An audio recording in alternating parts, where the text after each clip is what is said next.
Okay, morning everyone. Let's get started. So just reminder, our homework 0 will be due on tomorrow.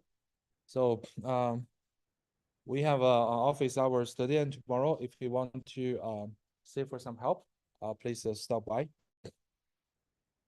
And in the last lecture, we talked about supervised learning framework. Right? We mentioned that this is the most important machine learning area, right? So, so what is supervised learning?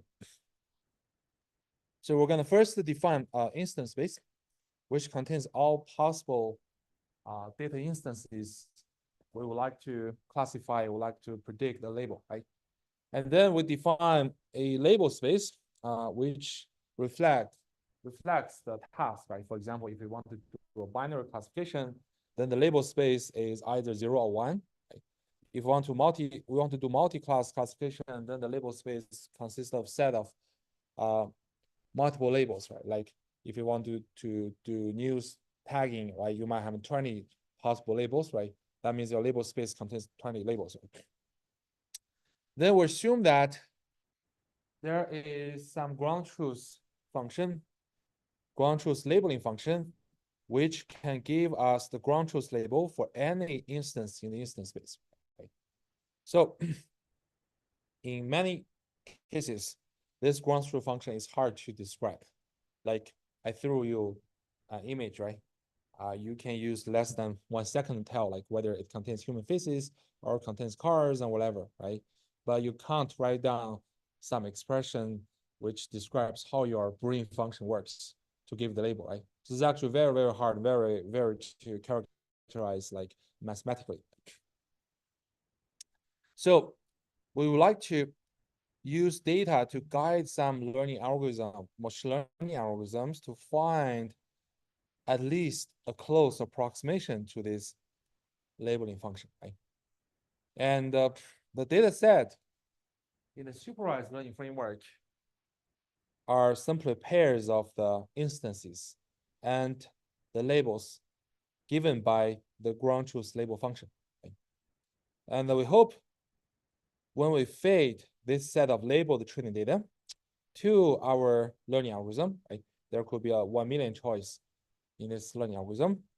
Our learning algorithm will return us a learned function g, right? Which is also mapping from the instance space to the label space, right?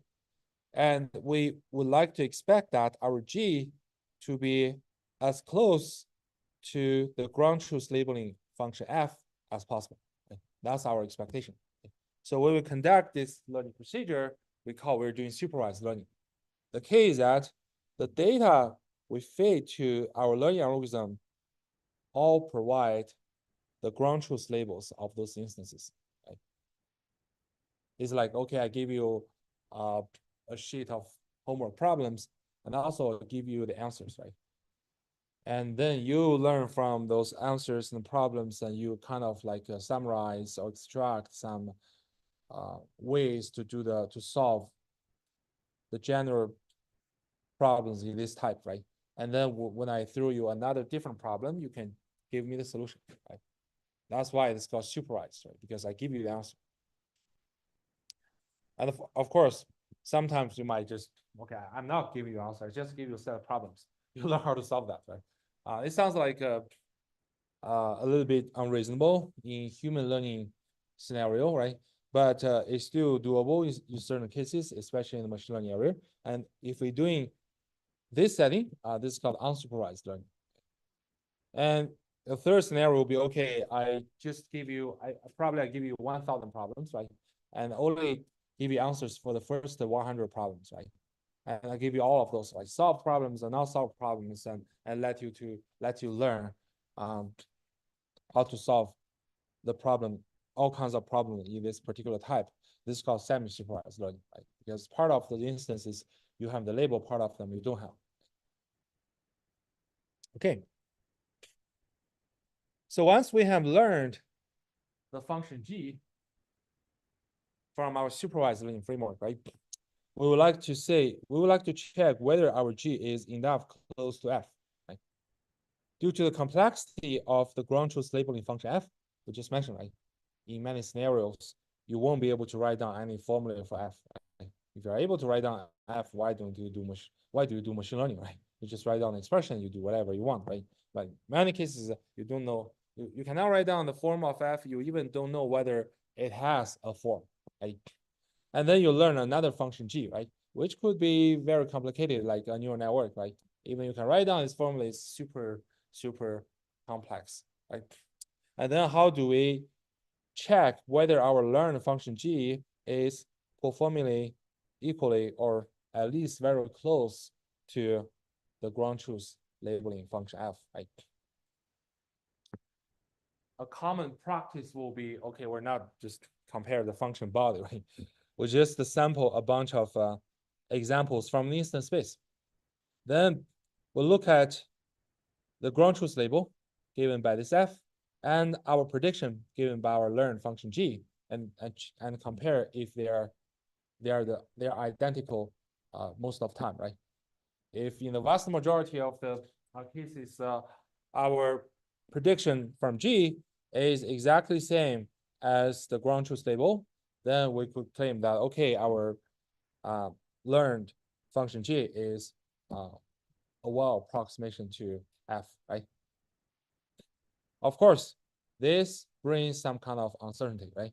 Okay, it depends how many test examples you draw from the data instance space to check, right?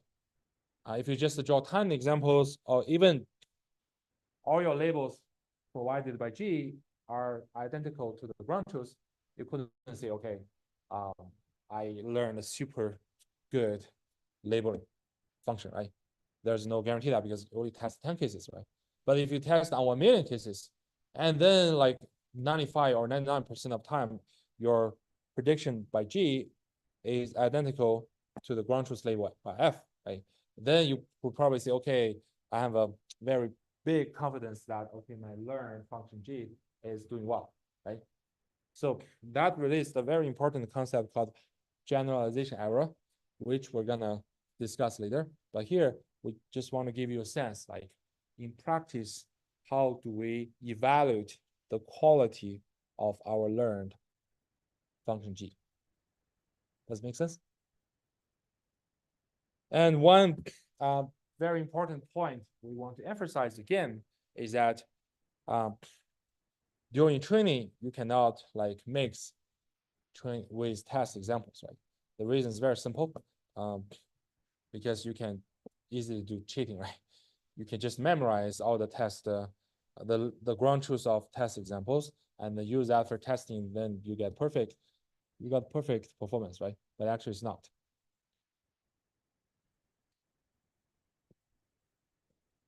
Okay, to summarize, right? Here's the general setting of the supervised learning, right? So we're supposed to give a collection of training examples as pairs of the data instance and the ground truth label of that instance, right? And this ground truth label is given by some ground truth labeling function, which usually super complicated. You never know its form, right? And the input X, which we call it a data instance, mathematically is really represented as a feature vector. It's like, okay, I'm gonna represent this data instances by a numerical vector, where each item in this vector represents some particular features. Like for example, if I want to do image classification, I may just extract like 1,000 features out of the images, like how many red pixels, how many blue pixels, and what is the texture locally, right? And what is the gradient of the surrounding pixels and so on, right? So if you have done any image processing before, you know this is kind of traditional feature engineering technique. So that means like people will usually apply some deterministic processing over the original data, right? Because for example, the original image, you know, it's just RGB values. Maybe you have several channels, right? And now you do some pre-processing, you convert it into a vector which can represent the features of the instance.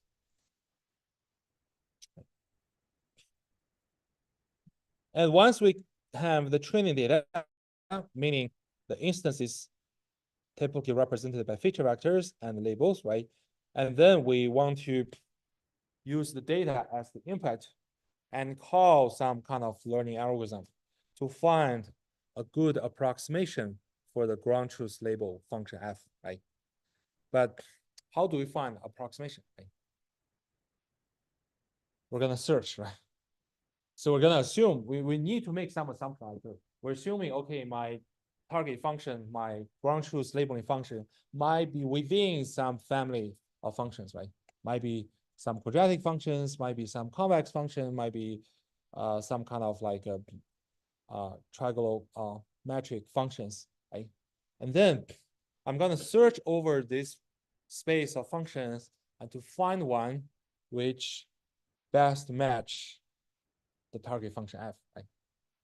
So this is the basic idea of machine learning. So it's not nothing, it's nothing like strange or nothing magic there.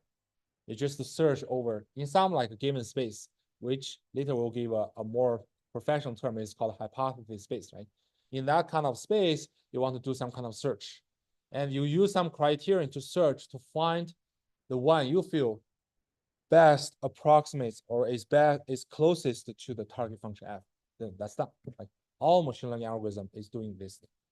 Right? The only difference is like how do you pick up the range of functions over which you want to search, right? And also how do you efficient search, right? You can do gradient descent, you can do random search, right? You can even do enumeration, right? So there are a lot of ways of doing that, but how the procedure is this. And then we should be aware that in our supervised learning, the label space actually reflects the nature of problem, right? If your label space contains two labels, that means you're doing binary classification. If you have multiple labels, that means you're doing multi-class classification. If your labels are continuous, then this is called regression, right? Because you want to predict a continuous value for your instance, right? This is called regression. Okay, so this is a like basic summary of supervised learning framework. And we'll see that almost all the algorithms we'll discuss throughout the semester is sitting under this framework. So any questions so far?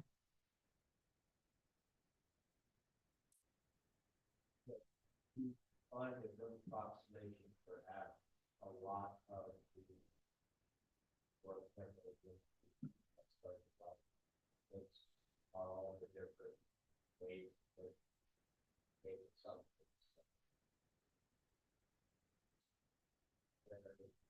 Yeah, just whatever algorithm will put it into that.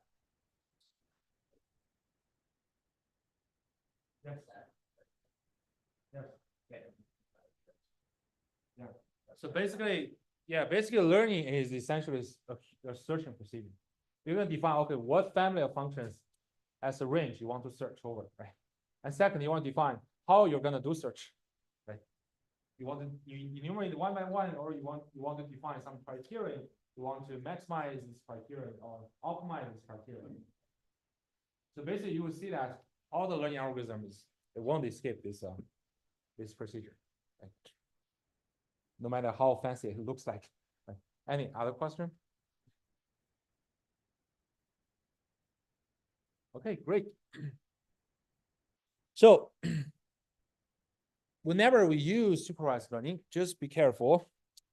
You need to be super clear about these 5 questions. Right? First, what is your instance list? Right? That means like what kind of data you're going to deal with. Right? And second, what is your label space?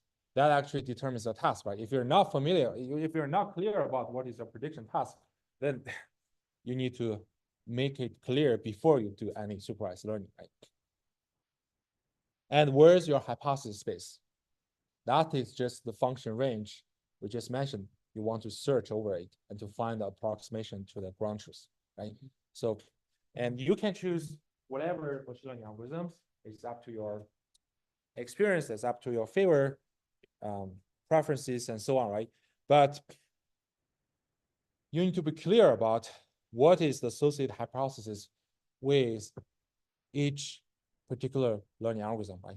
We'll talk about like decision tree, A boost, linear regression, linear classifiers, kernel methods, artificial neural nets, right?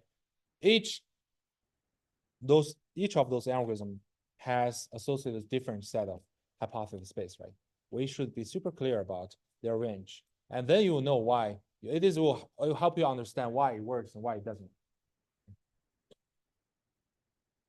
And what is our learning algorithm? Of course, it is associated to the particular algorithm you're using, right?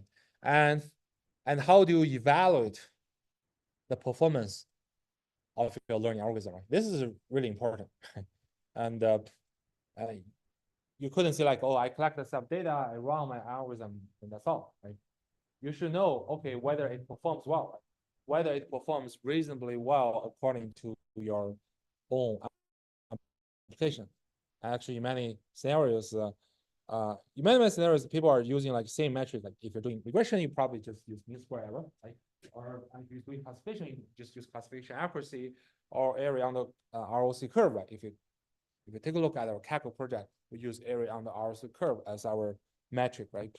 But for many special applications, like you have a different emphasis on particular aspect performance. For example, I want to look at my prediction error, particular on true positive, right? Or false negative. Especially this is very important, like for example, in medical applications, right? If you want to use machine learning to diagnose if some like user, some people have some cancer, right? It's okay that that person is healthy, but you say okay, it has some cancer. Well, you kind of like make people worried about, but they can do multiple times. They can check whether this is correct, right? But you kind of miss it, right? For example, if that person has had a cancer, but you fail to diagnose, you say, okay, you're healthy, you're fine, right? That will cause a very big loss, right? In health, in life, and whatever, right? So that actually relates to the performance, the domain specific or problem dependent performance of your machine learning, and it's strictly depends on your application. Any questions so far? Okay, so here is just the taxonomy. Like in general, machine learning models and algorithms can be characterized into supervised learning, unsupervised learning, and semi-supervised learning. And the most active area and cutting edge applications are supervised learning. Sometimes we do unsupervised learning because we want to find out some patterns inside the data, for example, some kind of like social network applications. You want to see the checking history of users, right? And then you can look at the physical trajectories of visitors to some like cities, so you can make some recommendation, or you decide some like build up some amusement facilities and so on. In that case, people want to say, okay, what are the most trajectories going through which places and so on. And semi-supervised learning was kind of like taught for several years, but then it kind of cooled down because people found that nowadays, like we have accumulated so much data, right? And their labels. Perhaps we should first try to optimize our model's performance given this much data, label data, and then push the envelope of the performance, right? So like for example, if I want to generate videos, right? I want to generate images. Those images, videos are just there, right? And there are so many, you can just feed them for the training.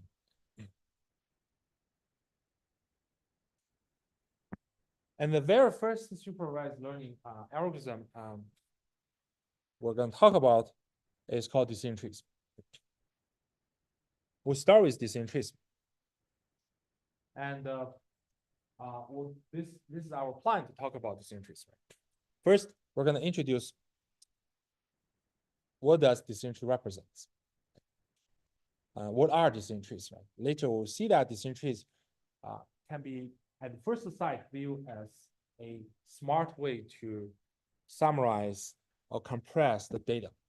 You see that a decision tree essentially is a hierarchical representation of the data at different granularities, right? But later you'll see that, okay, leverage this hierarchical structure of the data summary, you can use it for prediction. And then we'll talk about learning algorithm. How can we automatically create a decision tree from a given data? So we'll introduce this classical framework called ID3 algorithm. Right? You see that it is a recursive algorithm and it's like top-down method, which create a tree from a root all the way up down to the leaves. Like, it's a greedy heuristic approach. And later we'll talk about how this greedy heuristics is executed and why do we choose greedy strategy. Okay? And after we have walked through the decision tree learning algorithm, we'll talk about some modern variants and extensions. Like how do we perform post-pruning to make the tree to be as small as possible, and we'll explain later why we should prefer smaller trees. Right? This relates to the so-called Occam's razor principle. Right? And how do we perform those splitting principles? Right? And there you see that there are several different information gain functions help us to select the most. Select the feature to expand the tree.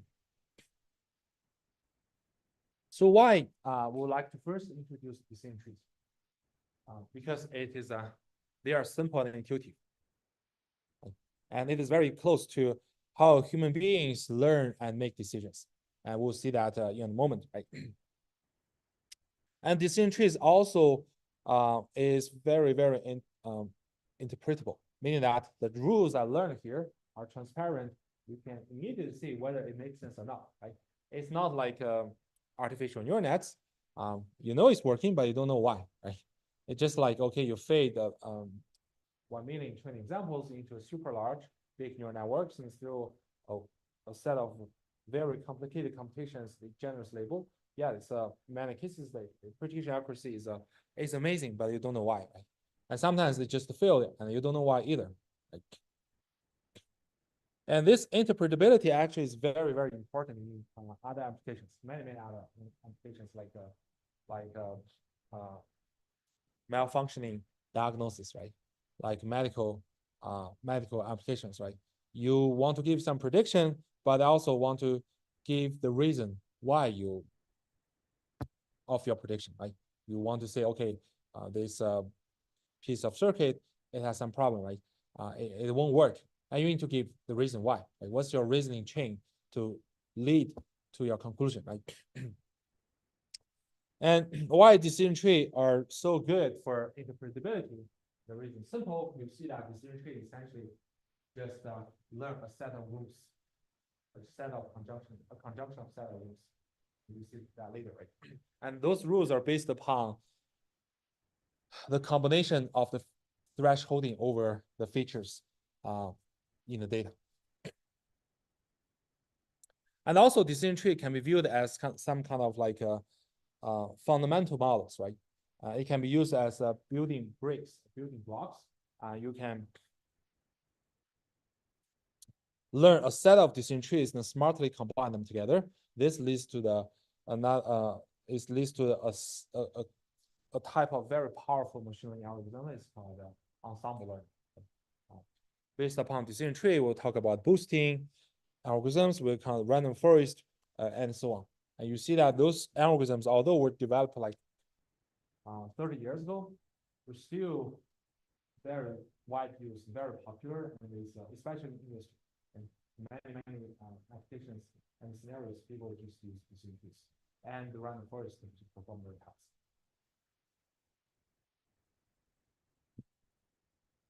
Okay, so now let us start with the definition of decision trees. Right? So what is decision tree? What is a decision tree, right? What does a decision tree represent?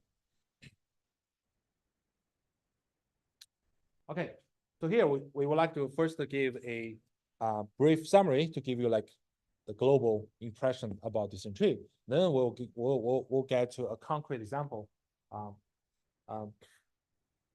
to let everyone feel, okay, this is a decision tree. This is touchable. This is a concrete, right? It's not very abstractive, right? So what are decision trees, right? In general,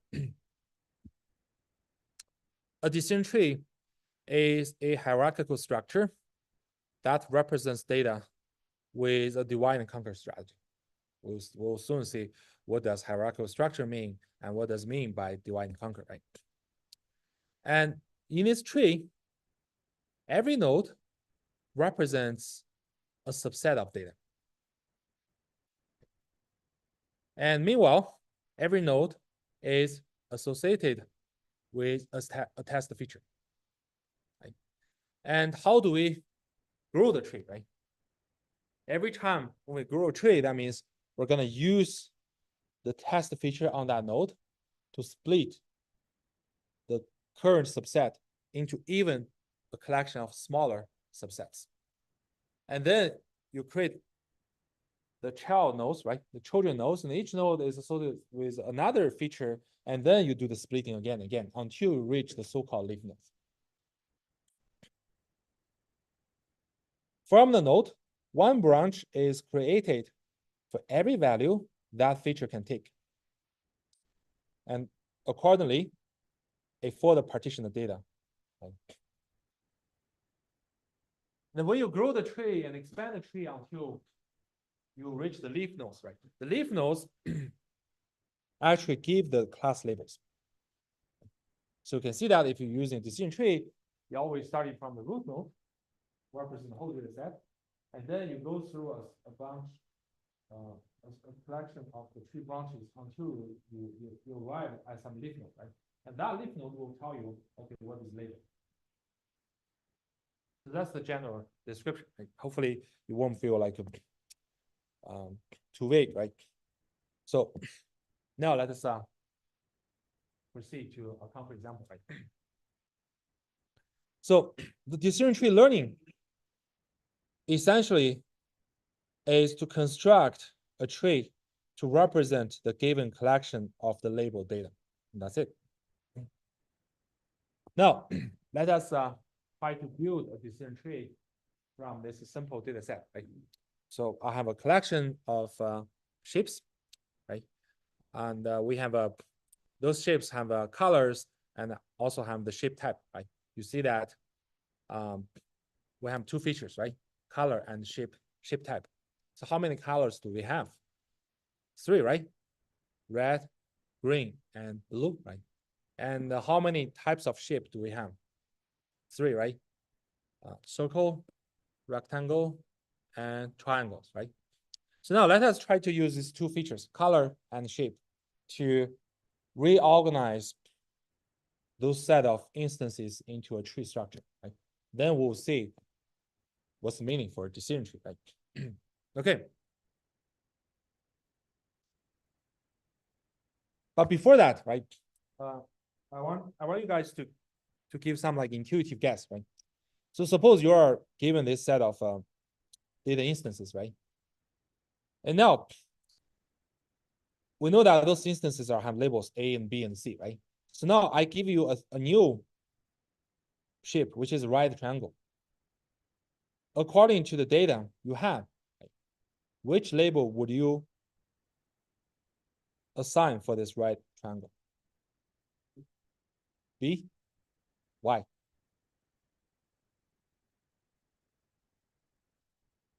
Yeah, that's very intuitive, right? It's very, I think it is very reasonable because the reason is very simple. You see, all the red shapes, no matter it is circle, it is rectangle, they are labeled as B, right? So I do believe that, okay, if I have a red triangle, I will give a label B as well, right? So later when we create a decision tree, I would hope it can reflect the same intuition. Right? Okay, so now let's start creating, right? Let's start constructing this tree, right? So we mentioned that we have 2 attributes or 2 features for those instances. One is color, one is shape, right? So let us start with color, right? Let us first use color to partition those instances. Right? So how many subsets are we gonna partition these instances according to the color? How many? 2, 3. Can anybody explain why it's 2, why it's 3?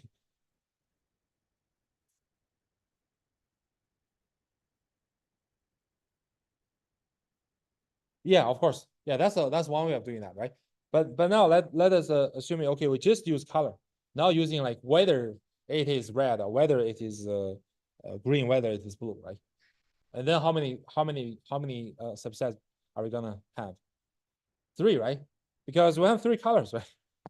Yeah, we just put all the blue shapes all together as one subset, all the red shapes together as a second subset, all the green shapes together as the third subset, right? So obviously we have 3 subsets, right? So let us first look at the red shapes, right?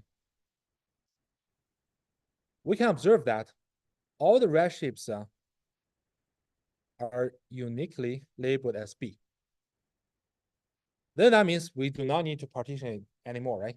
Because they have the same label, right? Why do we partition them again, right? And no matter how we partition them further, each subset will have the same label. So that means we have ended up for the red shapes, right? In other words, the red shapes, this subset will be assigned a leaf node. We won't grow any children for this node anymore. That is called a leaf node, right? And for this leaf node, we assign a label B.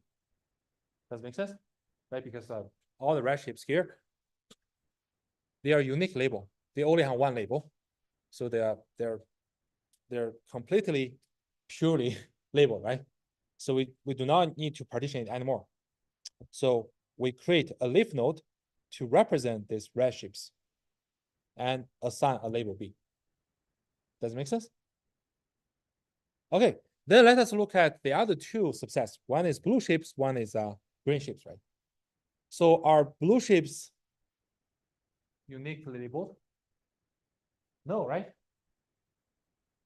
How many labels can we see from blue shapes? All 3, right? We can have like those blue circles labeled C, like those blue triangles labeled B, and those blue rectangles labeled A, right?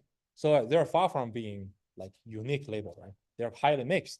So we're gonna continue our splitting, right? And now, because all the blue shapes, they're blue, right? They have the same color, right? So the remaining feature that we can use to partition them is only the shape, right? So now let us try to partition this blue shape subset according to the shape, right? So we're gonna have 3 subsets, right?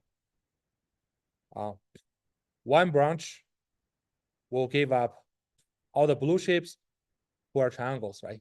So I have blue triangles, right? And the second one is the blue squares. And third one is blue circles, right?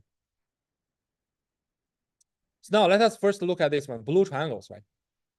So blue triangles are, how many labels can we see from blue triangles? They're unique label, right?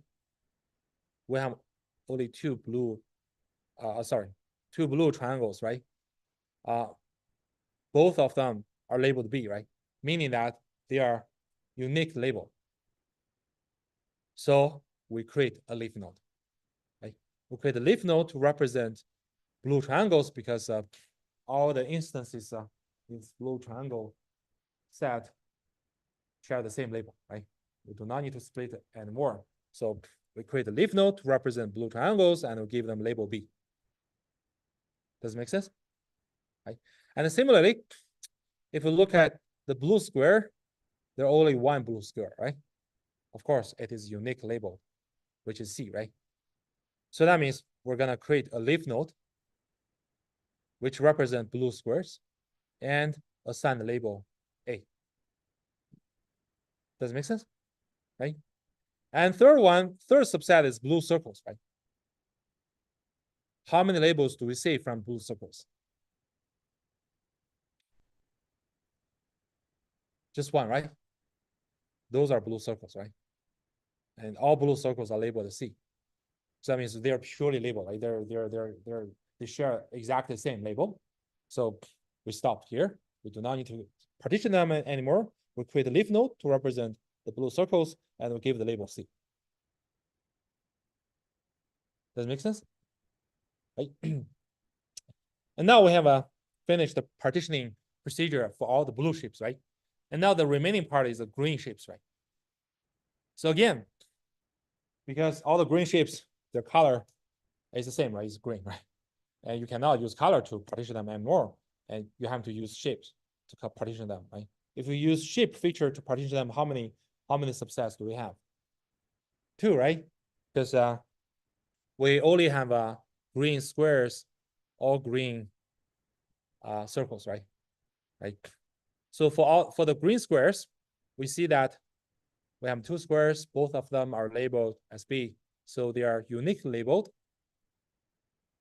Then we should create a leaf node and assign the label B, right? And for green circles, we see that we have 2 green circles, and both of them are labeled as A, right? They're uniquely labeled. So we create a leaf node to represent them and assign the label A. So now we finish the construction. Okay. Any question?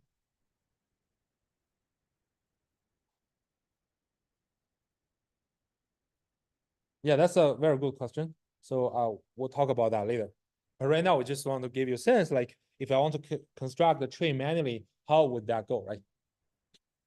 Does this procedure make sense to everybody? Right? So now we can see that, okay, what does this tree mean, right? We have a root node, right? This root node represents the whole data set. And then we associate this root node with some test feature. So here we choose color, right? And then by growing 3 branches according to the 3 possible values color can take, right? We kind of split the data set into 3 subsets, right? Blue shapes, red shapes, and green shapes, right? And accordingly, we'll create 3 additional tree nodes, right? Each tree node represents a particular subset of shapes, right? Does it make sense? Right? And then for each new node, we assign or we associate with a testing feature again, so that we can do further splitting, right? So you can see that for the blue shapes, we associate test feature, which is shape, right? And according to the shape values taken by the instances associated with this node, right? We can grow 3 subsets, right? We just keep doing it for every node, right? Until the corresponding subset becomes uniquely labeled. Then we stop growing, we create a leaf node, we assign a label. Question?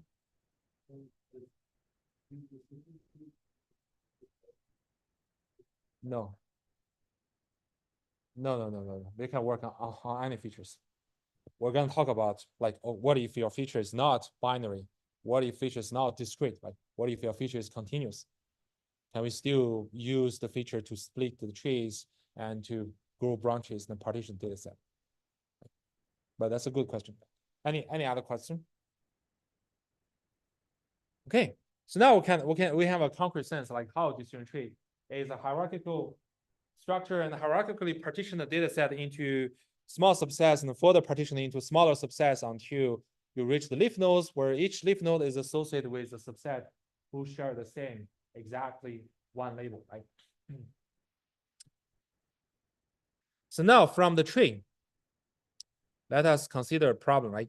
So now from the tree, if I give you a red triangle, how are you gonna label it? According to the tree, right? How do you see that? Yeah, you can see that the tree itself not only represents the hierarchical partition of data sets, but also give you a way to do the prediction, right? Right. So I present you a red triangle. I'm gonna start from the root and look at the color, right? Okay, see, okay, the color is red, is a match, right? Then I arrive the child node here, right? And I found out, okay, this child node is a leaf node and has already give you a label. Okay, then I report my label. That's my prediction. Does it make sense? So you can see that when after you construct the tree, it actually provide you a classifier, right? Whenever you present a new instance, well, you just starting from the root node and check the feature, right? Check the feature choice and then select the corresponding branch, and then look at the testing feature again, then select the branch until you reach a leaf node, and then you provide the label on the leaf node as your prediction. Right? But here comes a problem, right? Suppose I give you a green triangle. Can you use the decision tree we just constructed to make a prediction? No. Why? Yeah, there's no way to find no path to find the leaf node which corresponds to a green triangle, right?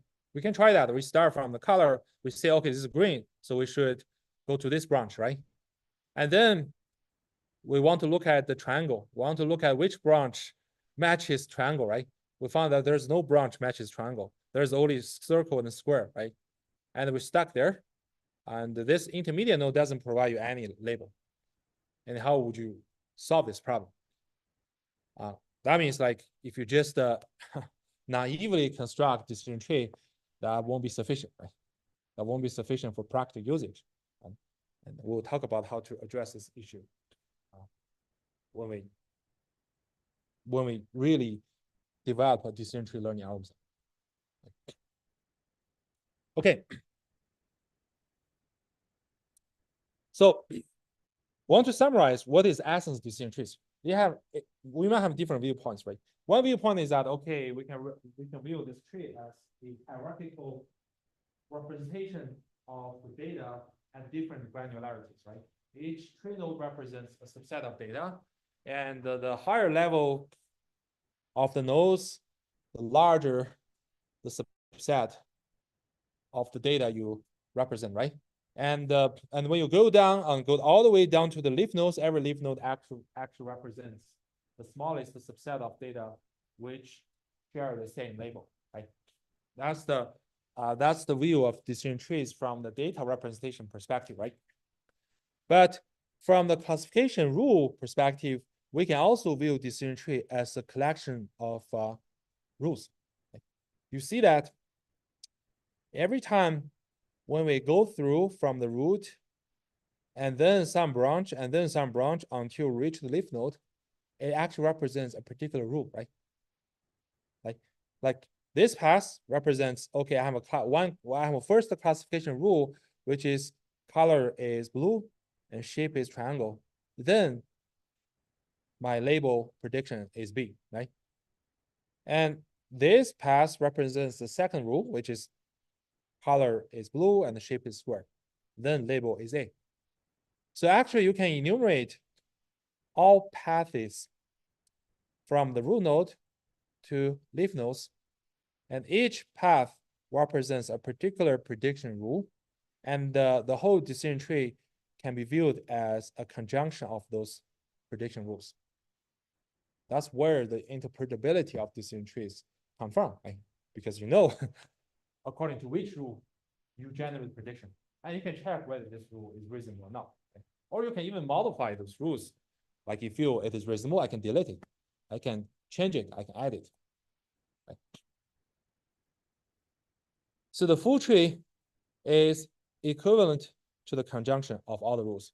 Each rule is just one instance of the path from the top to the bottom.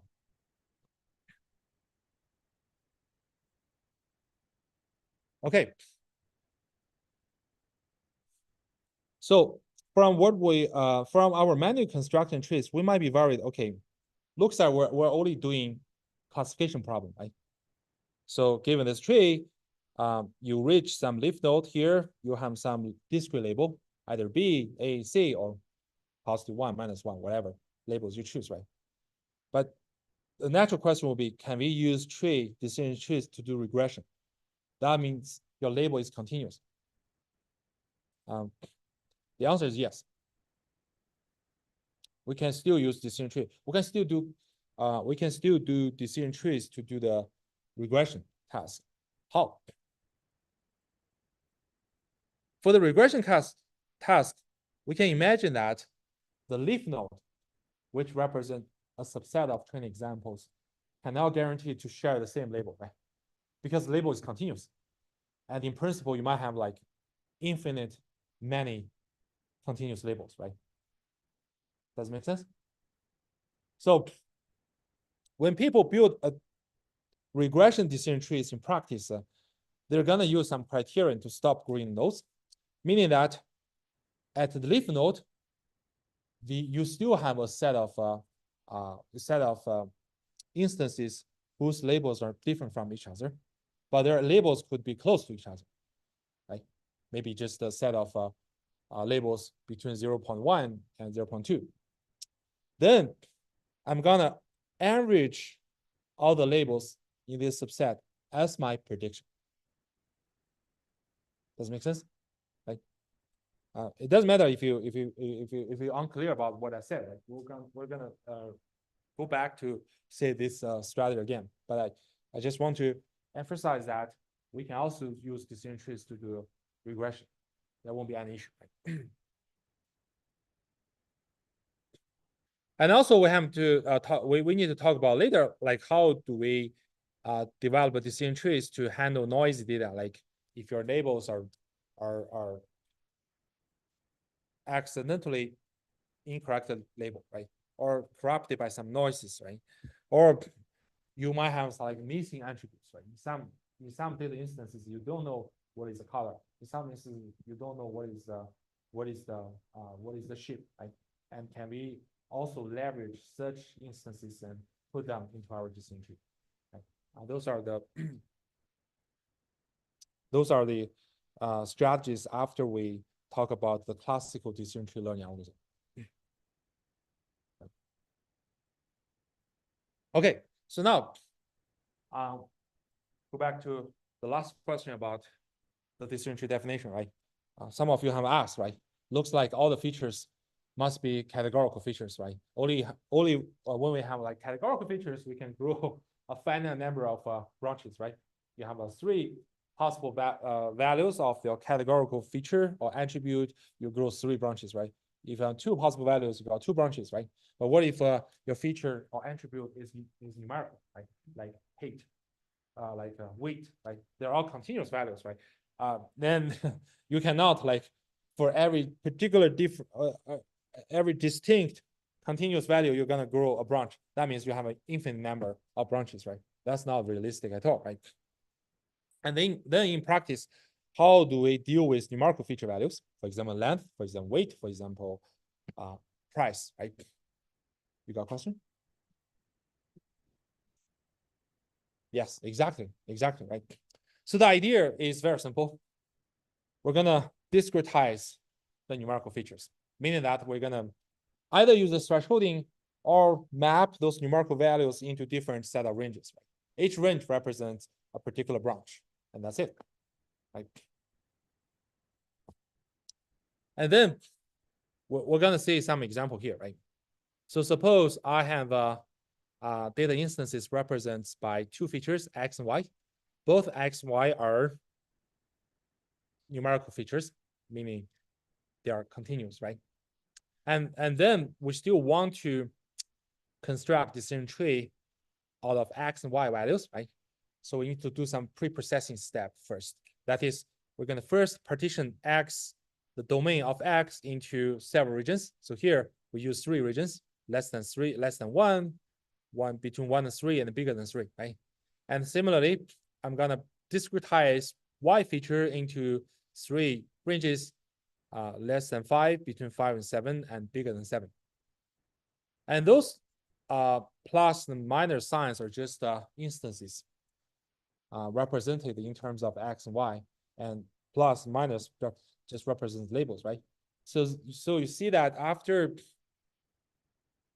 discretization, right, we actually place every instances into different regions in your partition of the feature space, right? And then we can just leverage the discretized features to construct this tree.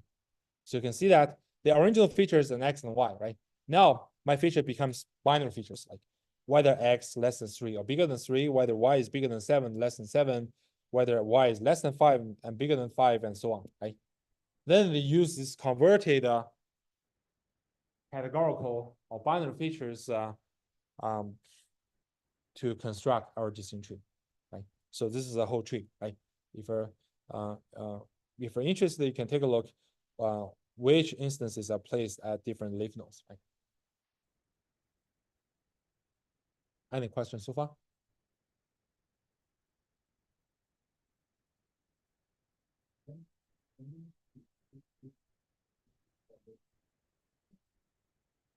Yeah, it matters a lot.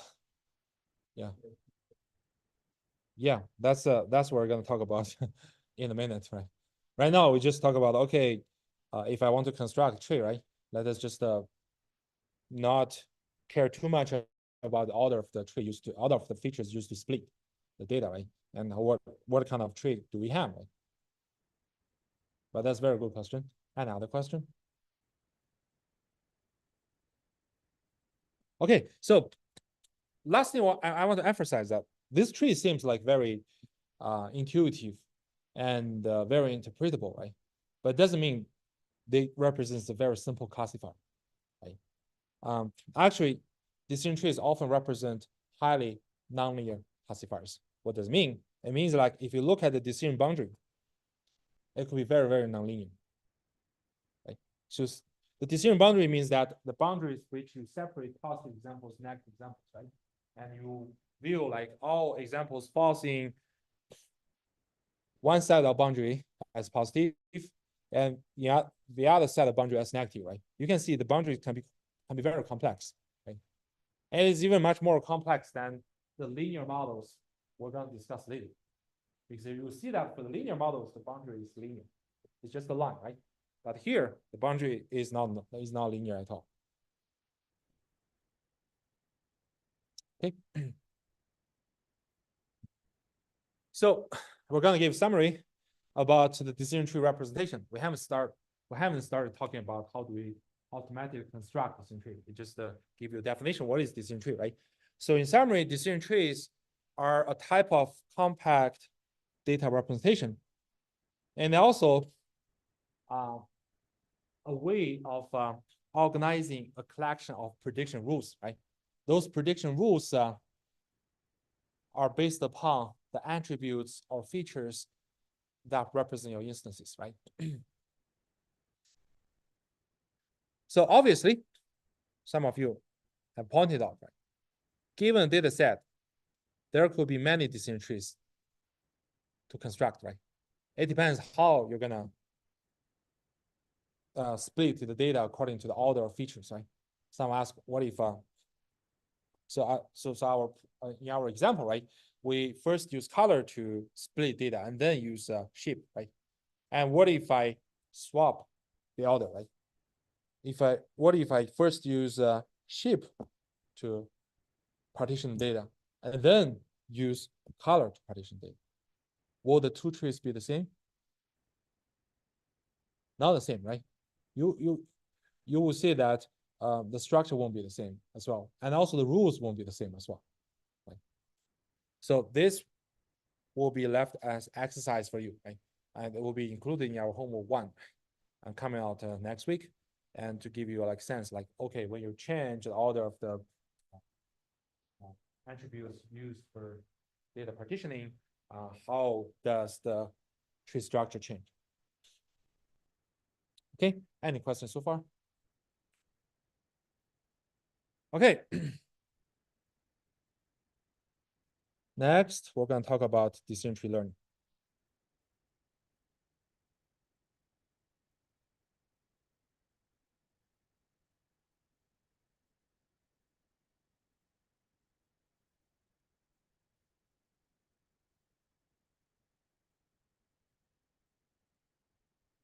One second.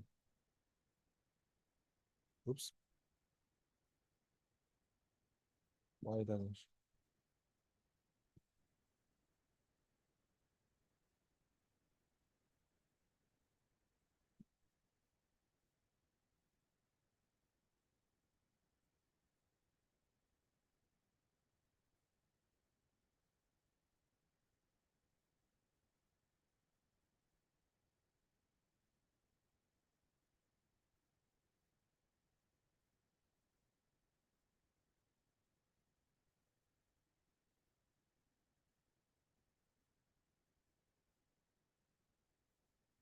Probably I'm gonna um I'm gonna first find out the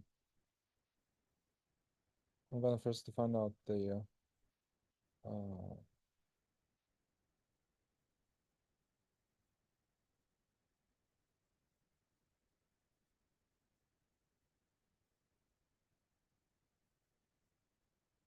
final slides and then project.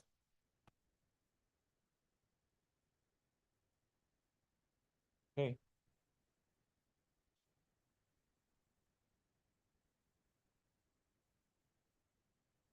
Oops. Okay.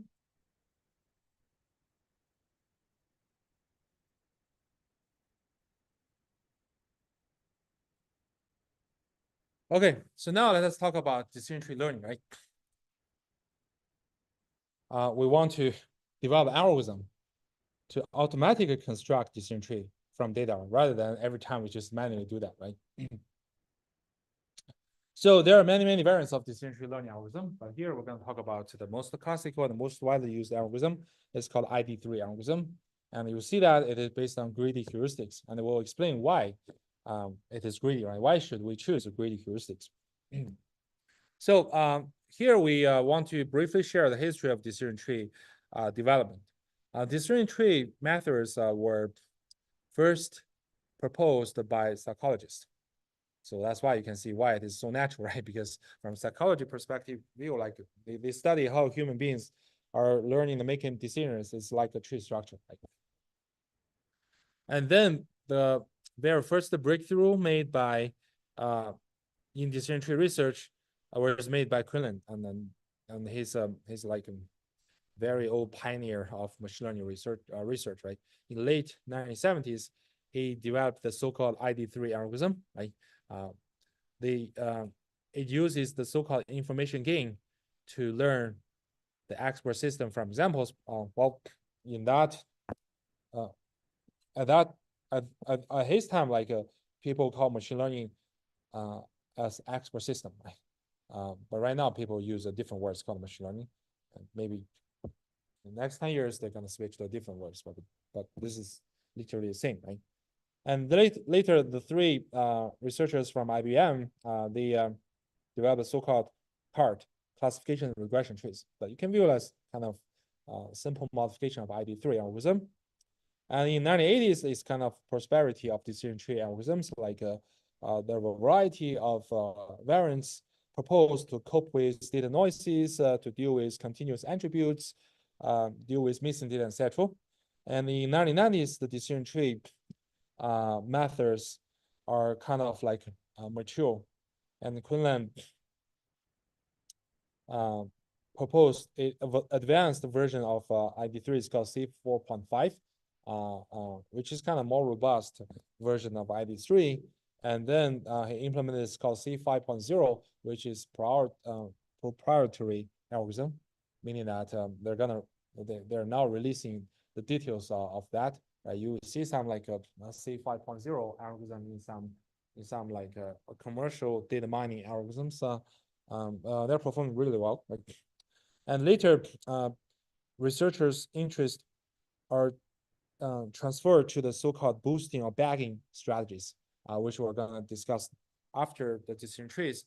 this kind of ensemble learning, meaning that I have a collection of decision trees, like even I have like 1,000 decision trees, can we smartly combine them and integrate them into even more powerful classifiers or regressors.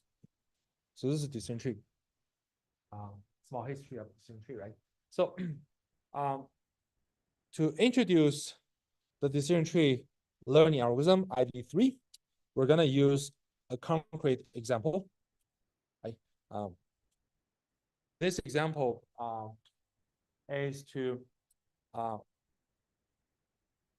build up a classifier to decide whether I will play tennis today. Right? And this decision is made among 4 features for today. Right? So outlook, temperature, humidity, and wind, right? And outlook means that, okay, whether the sun looks like, right? If you see sun, if you see overcast, if you see rain, right? It represents different outlook, right? Temperature, if it is hot, it is mild, it's cool. Humidity, if it is high, humidity normal or low, and wind, if it's strong or it's weak, right? And because it's a binary decision, right? Either I will go outside to play tennis or I just stay at home, right? So it's a binary classification task. So my label is positive or negative, right? So these are the instances, the label data instances for me to construct decision tree. So we have 14 instances, which you can roughly view. Okay, I collected 2 weeks data, right? And those 1, 2, 3 until 14 just index those each instance, right? And for simplicity, we use the first letter to represent the feature name and the feature values. So O represents outlook and has 3 possible values: S, sunny; O, overcast, raining. And similarly, temperature.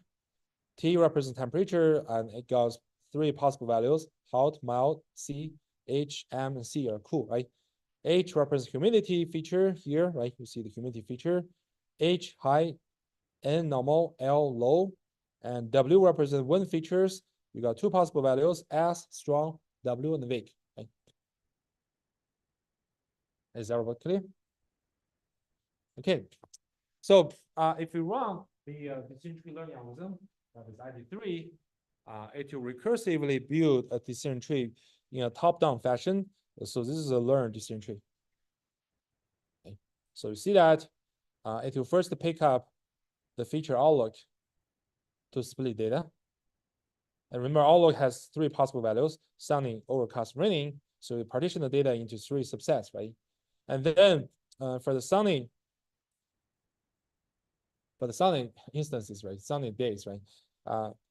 It will further use humidity as a feature for the splitting. You got 2 subsets, and you end up with leaf nodes, right?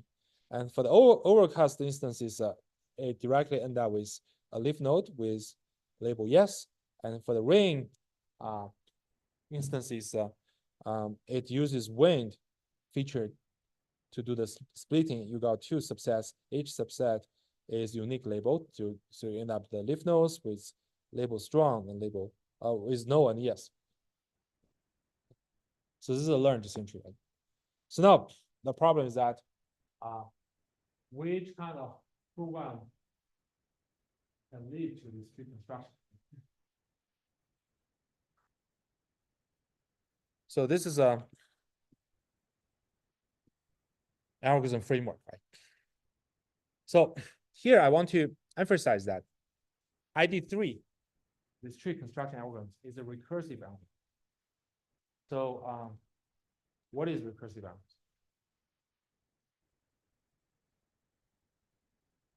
Does anyone, is there anyone who has never heard of recursive algorithm?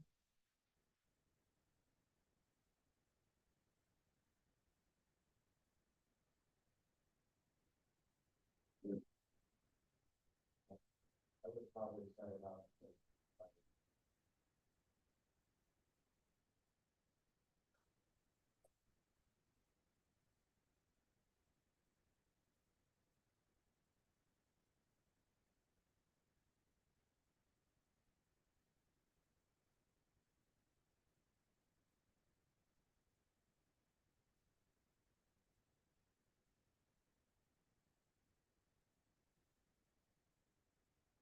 Yeah, but when we talk about recursive algorithm, what is the unique behavior of the recursive algorithm? Yes, that's the thing. Right? So recursive algorithm means that it is call itself. Right? Okay, first let us look at what is the input to this ID3 algorithm. Right? We mentioned that decision tree essentially is a hierarchical partition of the data set, right? So the first input to ID3 will be the set of examples. We would like to do some kind of partition or recursive partition, right? And the second input to ID3 is the attribute set, meaning that using which set of attributes would we partition S, right? And third one is the label set, right? That's reasonable, right? And because after we stop partition the set S, we should assign the label, right? So now, if we want to design a recursive algorithm, what's the first thing we should be clear? What? Yeah, what is base condition? Yes, exactly, right? That is very, very important, right? So let me repeat what he said. We need to, whenever we design a recursive algorithm, the first thing we should consider is to clarify what is the base condition. So what is base condition? Base condition means when we should stop calling ourselves, right? You cannot like keep calling ourselves, never stopping. If you're doing that, you're gonna exhaust the whole memory and make your program crash, right? The operating system will just kill your program, right? Okay, so now let's think about, right? We mentioned that decision tree construction is a recursive procedure, right? Keep partitioning, right? But when shall we stop partitioning?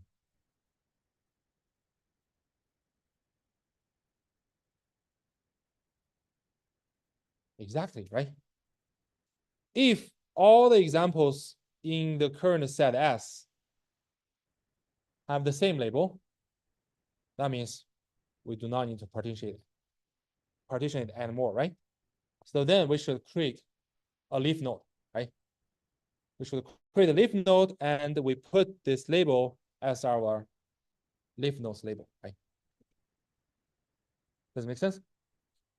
And then there is a little bit tiny other condition which have to force our stop partition. What's that? Sometimes even the labels in S are still mixed. We have to stop partitioning. Yeah, exactly, right? If the attribute set is empty, like even you want to partition it, you don't have any feature to partition anymore. You have to stop as well, right? And in this case, like I'm gonna still create a leaf node, right?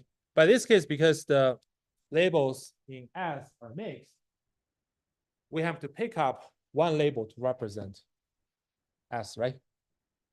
And usually we just pick up the most common label in S as the label for this leaf node. Does it make sense? Okay, so once we have addressed the base case, meaning that we have like we have a good and safe boundary condition, right? And we can safely calling ourselves until we reach the boundary condition, right? Okay, so if we do not meet the base case, right? And then we're gonna choose to partition S, right? So we're gonna first create a node for the kernel tree, right? But here the root node may mean the global root node or mean a root node for a subtree. But in whichever case, we're gonna create a node for the tree, right? And then from the attribute set, we're gonna select one attribute that best split S. Right? this might sound a little bit weak, right? Because I don't know what do you mean by best split S, right? So let us just put aside, right? Let us assume that we have some like criterion and some procedure help us to select the best attribute to split S, right? And this attribute is A. Right? We'll talk about this procedure later, right? And then we're gonna look at every possible value of the attribute A that can take, right? So denote each possible value as V, right? We're gonna create a new branch, new tree branch, right? This tree branch is associated with the testing condition, that is A takes the value V, right? And then we're gonna take out the subset examples of S whose attribute A take this particular value V, right? This is a subset, right? And we'll look at this subset. First, what if this subset is empty? That means for all the instances in S, right? No instance whose attribute A takes value V, right? Then what shall we do? What? No, we have already picked this attribute, right? It is possible that, okay, I have three possible values this attribute can take, right? We have instances who takes A as attribute value 1 and attribute value 2, but I don't have any instance who take the attribute value 3. Right? That's the case where SV is empty, right? And then how do we deal with this case? Yeah, exactly, right? Here, even there are no subset of instances who take this particular value for attribute V, attribute A, right? I'm gonna still create a leaf node. And then I'll assign the most common label in S as the label for this leaf node. Why would we do that? Yes, exactly. Right? Now it links back to the problem we mentioned before, right? So if we look at the decision tree when we just manually constructed, we see a problem, right? When we test our decision tree with green triangle, what's the problem? Yeah, you start with color, you see green, right? And you test with the triangle shape, there is no branch allows you to go to some leaf node, right? Why? Because your data doesn't contain green triangles, right? So that means if you just construct tree as the exact data represents, well, you're gonna miss some cases, right? You're not able to predict anything, right?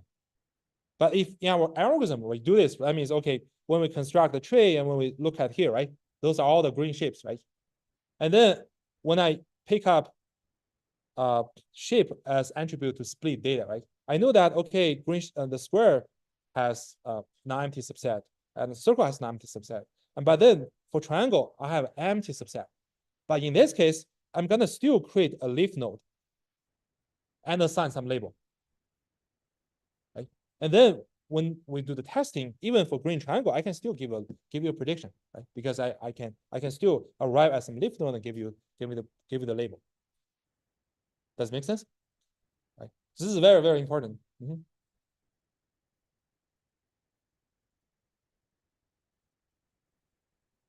Mm-hmm. Yeah, you can pick up arbitrarily. I mean, if there is a case of tie, right? You can pick up arbitrarily. About, of course, like if you're a domain expert, you say, okay, I would more prefer, say, label B, and then you use label B. But without any prior information and there's a tie, you can pick up arbitrarily. Any other question? This is very, very important. If you don't do this, right, it's likely that when you test the decision tree and your program just crashed. I've seen many cases in the past, past semesters, and the students came to me and say, okay, why, professor, I implement everything exactly follow the error table, but sometimes it works well, sometimes it's just crashed or stuck there and never end up with any prediction. Why? Right? Because you forgot to handle this corner case. Okay. Even SV is empty, we need to create a leaf node, and usually we use the most common label in S as the label for this leaf node, right? This is to generalize at the test time. And if SV is not empty, this is the most easy case, right? The easiest case, that means SV can be further partitioned, right? And now this is where our recursive call shows up, right? I'm gonna call ID3 again. Now my current data subset is SV, right? And then my attribute set should remove A. Why? Why should we remove A?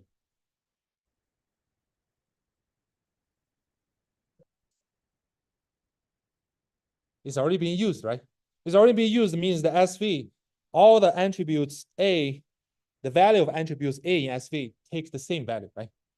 You use A to partition again, you won't have any difference, right? For example, if attribute is color and your V is green, that means SV are all green instances, right? And you use color to partition it, it won't give you any different subsets, right? So you need to remove attribute A, which has already been used from the attributes, and then call ID3 algorithm again. You just keep calling this, and you can imagine that with this repeated recursive calling, you're growing the tree, you're creating all kinds of leaf nodes and intermediate nodes, and until you finish constructing all the leaf nodes, and then all the recursive call will return back. From computer science means pop up the stack, and then you finish the whole tree construction. So that's the whole framework of the decision tree learning algorithm. So we're gonna dive into more details on next Tuesday. Right? See you on next Tuesday.